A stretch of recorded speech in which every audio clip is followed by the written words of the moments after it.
So we have Marco Rubio as Secretary of State. We have Mike Waltz as National Security Advisor. We have Tulsi Gabbard now as Director of National Intelligence. And of course, we have a television.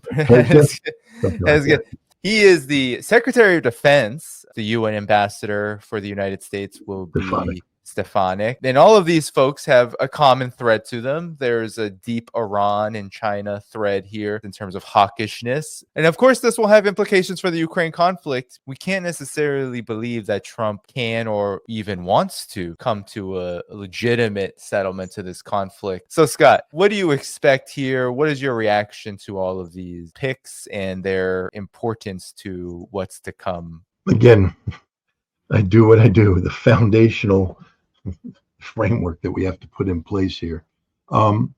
Trump is pushing for what he calls recess appointments. That is, he wants to rush these guys through. He wants them to be approved so they can start work on day one, etc. He wants the Senate to rubber stamp them. Mitch McConnell, the outgoing Senate Majority Leader, has conspired through parliamentarian maneuvering to hold a vote for the replacement Senate Majority Leader using a secret vote, and that shields senators from retribution from Donald Trump if they ever find out who voted which way. But the idea is to, I think John Cornyn is one, and a guy Thune is the other. Rick Scott from Florida was the Trump guy who would have had he been Senate Majority Leader, would have gone along with the the rapid confirmation of these appointees, these nominees. But now it looks like you're going to get some people that may not be inclined to accede to Trump's demands for recess appointments and things of that nature.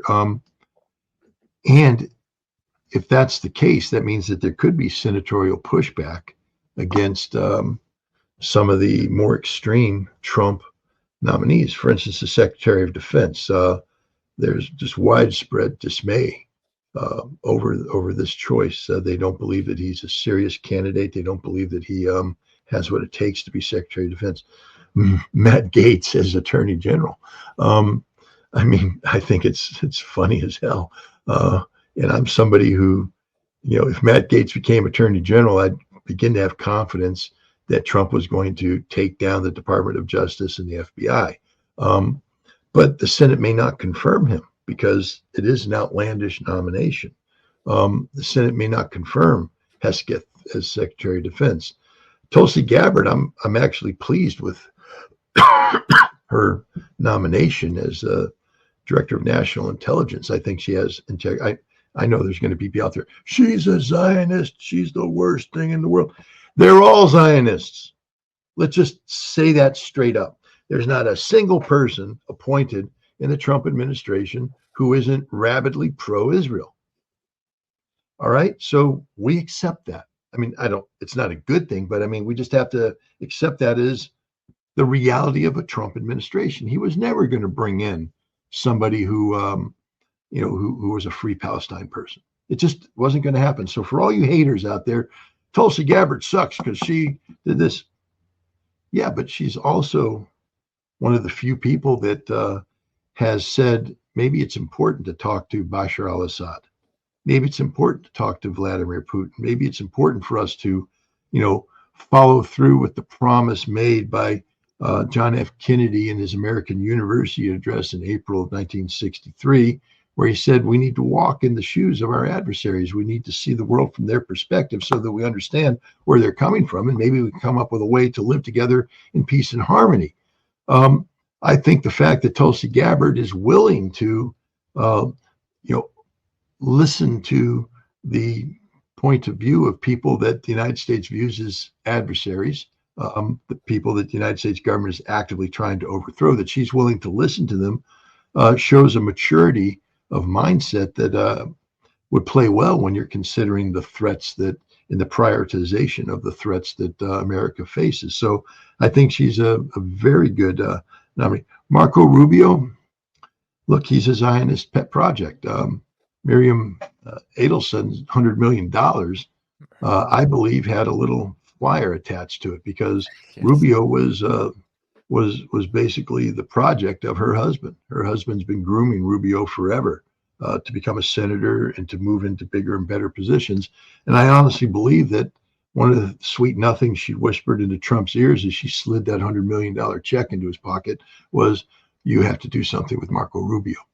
Rubio has to be part of your administration. And so he made him Secretary of State. It's a disaster, but Rubio will be, because he's part of the Senate club, he will be confirmed. Many of the others will be as well. Radcliffe for director of CIA will probably get confirmed. National Security Advisor doesn't require Senate confirmation, so that's that. But I do think we're going to see tremendous pushback against Matt Gaetz and Hesketh as Secretary of Defense, and to a lesser extent, but still significantly, Tulsi Gabbard. They'll push back against her. I think Tulsi could actually ride it through because she is a quality person who has done honorable service in the United States military. She still is a lieutenant colonel. So I think that she may get through that. I'd love Matt Gaetz to get through, just because I hate the Department of Justice and I'd love to see it crumble into nothing. But probably won't get through the Senate. And I don't think Hesketh gets through as well. I think, had Rick Scott been the replacement Senate Majority Leader, you'd see that. But what this does is it creates unnecessary friction for Donald Trump early on in his administration. Now you're going to be having a battle, Republican on Republican battle. Not good optics early on. It's going to be disruptive to Trump. So I think, this isn't going to be the smooth sailing that Donald Trump wanted. I think, again, in many ways, is his own worst enemy. You didn't have to pick Matt Gaetz. You didn't. I mean, Jim Jordan would have been a much better selection than Matt Gaetz. You can't pick somebody to be the attorney general who has ongoing allegations of sex trafficking and, things of that nature. It doesn't make any sense. Hesketh, he has no credibility in this. I will say this. The one thing that Hesketh did, say at one point in time was the recognition that defense procurement is broken. But you know what? He could be a nice deputy assistant secretary of defense for procurement to fix that. But you don't make him secretary of defense. And I don't think this nomination's going through. What have you made about those who are so shocked about some of the big neocon elements that have been chosen by Donald Trump? In particular, I think the Marco Rubio decision really incited the most backlash. I know you were reminiscing recently of the Anchorage, Alaska meeting and how absolutely embarrassing it was to see Antony Blinken try to lecture China, then China lashing out and very publicly rebuking the United States for doing so. Marco Rubio can't even go to China. So, and I can't imagine Marco Rubio touching the Ukraine conflict with any sized pole, given his orientation to foreign policy since the beginning of his political career. I mean, this is supposed to be the United States' top diplomat, Scott, but what do you make of people's surprise about the kind of neocon hawkishness of Trump? Perhaps you can help some folks out putting all this into context. Well, I mean, this was supposed to be different this time. Donald Trump, in his interview with Joe Rogan, said, I made mistakes in 2016. I wasn't ready to govern. And I surrounded myself with, bad people from the establishment because I didn't have a foundation of followers that I could draw upon. This time it'll be different, he said, because he knows what he's getting into, and he has people, he has a trust fund of talent to draw upon. But this is Donald Trump too. I mean, we just have to understand that this is not your normal run-of-the-mill politician. First of all, Donald Trump is the ultimate decision maker. That normally when you form a cabinet, you want to form a cabinet of extraordinarily capable people who can operate independent with minimal supervision, etc. I don't think a Trump cabinet works that way. I think he's a micromanager. He doesn't delegate well, and so at the end of the day, oftentimes the cabinet member is going to be simply implementing plans dictated to them by Donald Trump. And it'd be interesting to see how Marco Rubio responds to that kind of environment. I honestly believe, and here we can call this a prediction, that relations with China are going to be managed by the National Security Advisor and a special envoy that will be appointed, because you can't send Rubio. And the same thing with Russia. I don't think you're going to see Rubio interfacing in a meaningful fashion with his Russian counterparts early on. There will have to be some sort of special envoy that does this, because could you imagine Marco Rubio sitting across from Sergei Lavrov and having a civil conversation? And do you think for a second the Russians would allow themselves to be lectured to by the likes of Marco Rubio? The Chinese won't, and the Russians won't. So, in many ways, Rubio is a horrible pick. And, it appears that his priority is going to be Latin America, Venezuela, Brazil, Cuba. But is that really what we want from a Secretary of State, to be, a person, singularly focused on one region in the world? That's what we have Undersecretary of States for Political Affairs in Latin America for. So it's confusing what Trump has done. Yes, he didn't appoint Pompeo. Yes, he didn't appoint Nikki Haley. But he did appoint a lot of people with very strong pro-Israeli postures, but that was never going to be otherwise. I mean, we knew this was the case. Hell, the guy practically converted to Judaism during his campaign. So that shouldn't have. It could be shocking to people, but anybody that thought Donald Trump was going to come in and promote, pro-Palestinian or pro-Hamas figures into his administration, you're smoking dope. But the problem is, he didn't bring anybody in other than Tulsi Gabbard so far that has the wherewithal to deal with Russia in terms of the reality of Russia, as opposed to the fiction created by the Russophobic people that dominate the establishment. We're getting the establishment narrative when it comes to Russia, this pro-Ukrainian, anti-Russia thing. And the same thing with China.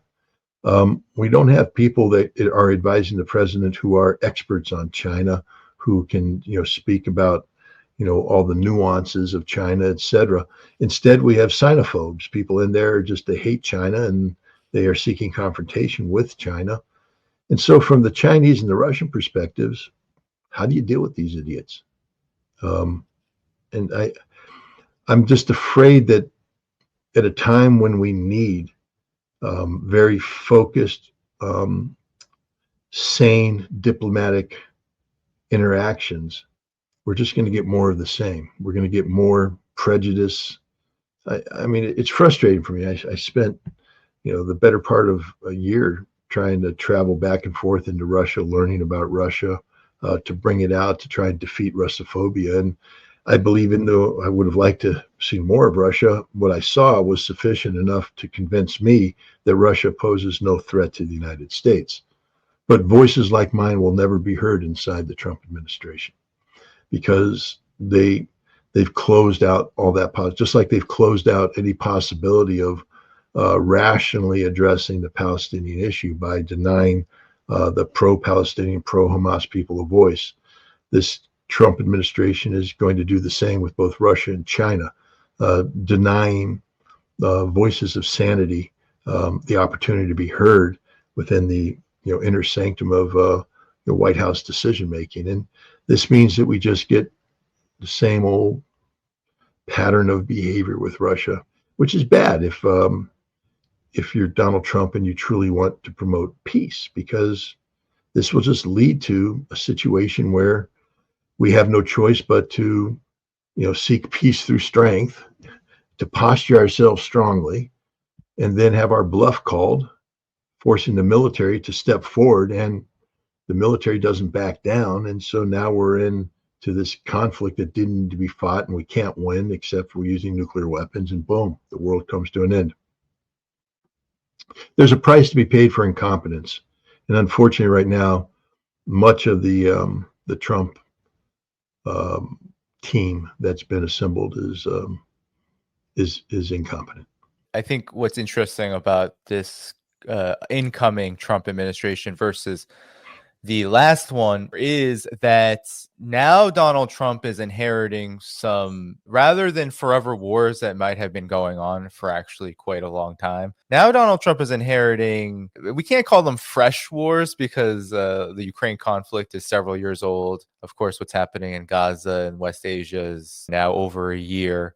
But at the same time, these conflicts are very intense right now, and they're really going to pose, I think, a challenge to the Trump administration. The way that geopolitics is going right now, there's going to be some very difficult decisions to make. You know, people might get mad at me for saying this, but during the first Trump administration, there were a few kernels of opportunity. The Korea talks. Of course, the neocons completely ousted that. There was the Helsinki talks, Vladimir Putin and Donald Trump literally talking to each other, which is not happening right now between the United States and Russia. Do you see that, given that the geopolitical situation in the world is so intense, some of these kernels of opportunity for peace might arise, regardless of Trump and his administration, how hawkish they are, just the fact that it is an incoming administration?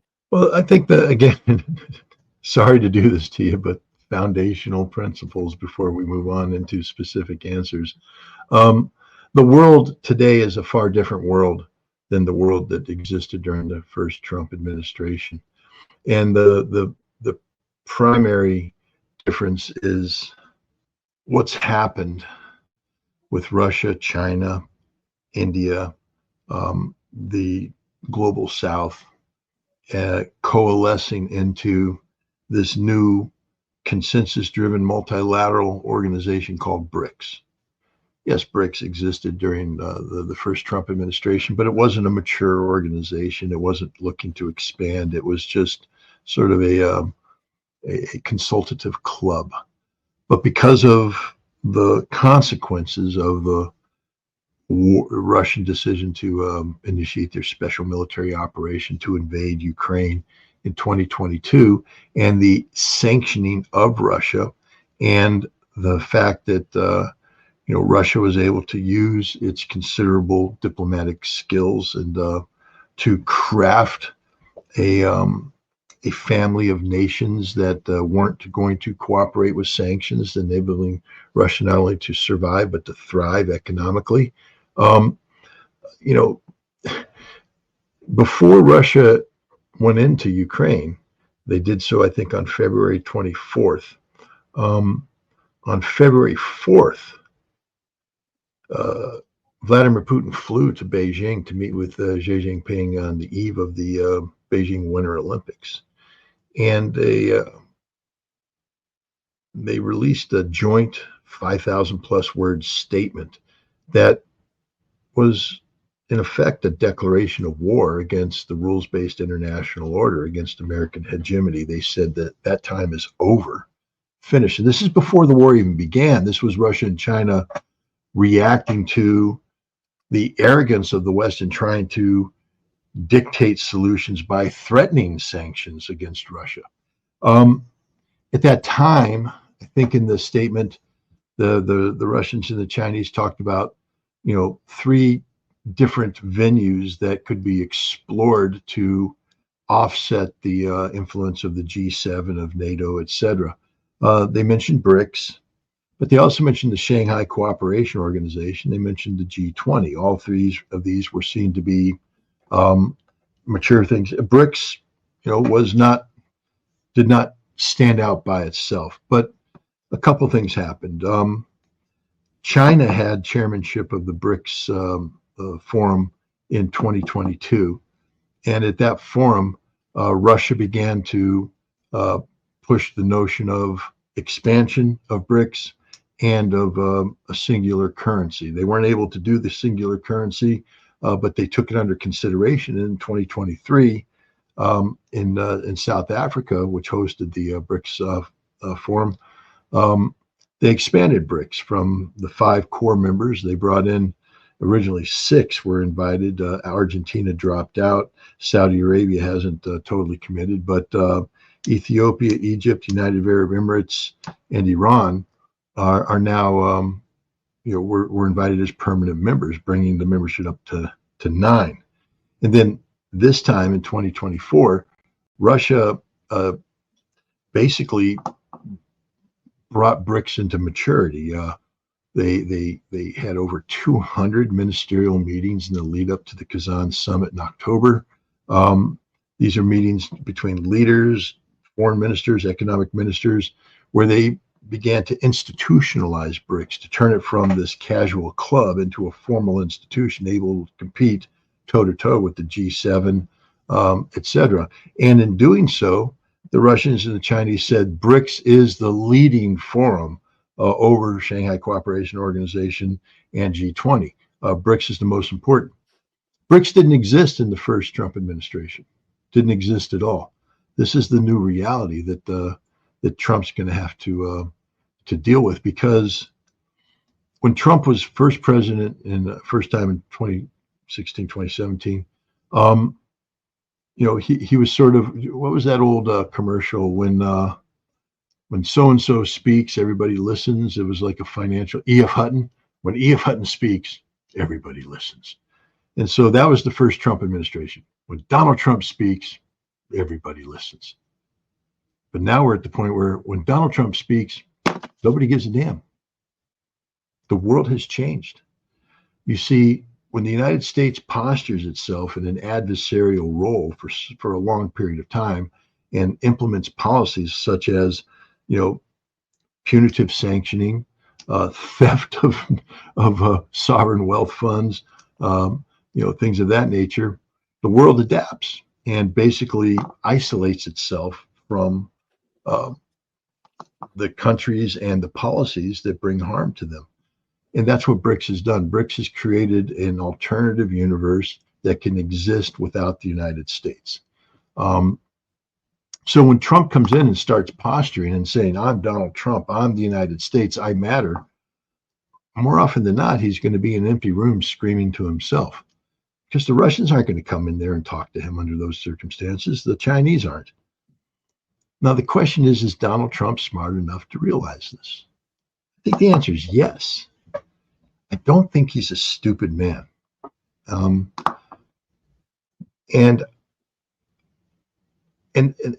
I guess the precedent I'll use is what he tried to do with North Korea in his first term. He went against everybody. He went against the Pentagon, against the State Department, against the CIA, against the Department of Energy. He went against his Secretary of State, his National Security Advisor. He said, I believe in this. And he almost got it done. It was just Pompeo and Bolton that stabbed him in the back in the end, but he almost got it done. This is a guy that was willing to meet with Kim Jong-un at the DMZ and take a step across into North Korea. I mean, say what you want about Donald Trump, and I'm as critical of him as the day is long. Same. That, my friend, was what American presidents should be doing. And so I think that man still exists. I think the man that understands that you can't send, Marco Rubio to interface with Sergei Lavrov, that the initial meeting with Russia is going to have to be Donald Trump meeting with Vladimir Putin, Donald Trump meeting with Xi Jinping on China, this level of meeting, because that's the only way change is going to be done. Marco Rubio is not going to be the tip of the spear for meaningful change. Marco Rubio is the old establishment. He is the bad guy here. He is everything that's wrong with American foreign policy. But Donald Trump has the ability just to say, screw it, I'm going on a plane and I'm going to talk. And people say, what are you going to talk about? I don't know, whatever we want to. He doesn't, he's not a man that needs to have detailed plans together and all this stuff. There's bad side to that, because if he does come to an agreement, how do you turn that agreement into actual, treaties, etc.? Normally, you sort of work this thing through the system and it comes up to the president, and the president doesn't have the meeting until everything's ready. Here, it's going to be the other way around. Trump's going to go in and have the meeting, and then the system's going to have to catch up. And who knows if the system's capable of doing that, especially if Trump follows through with his promise to, end the jobs of tens of thousands of federal employees, relocate federal agencies to more conservative friendly parts of the country, et cetera, et cetera, et cetera. If you have this chaos going on in the establishment at a time when they're being called upon to cobble together, world-changing agreements. But it's Trump. And that's just the way Trump world works.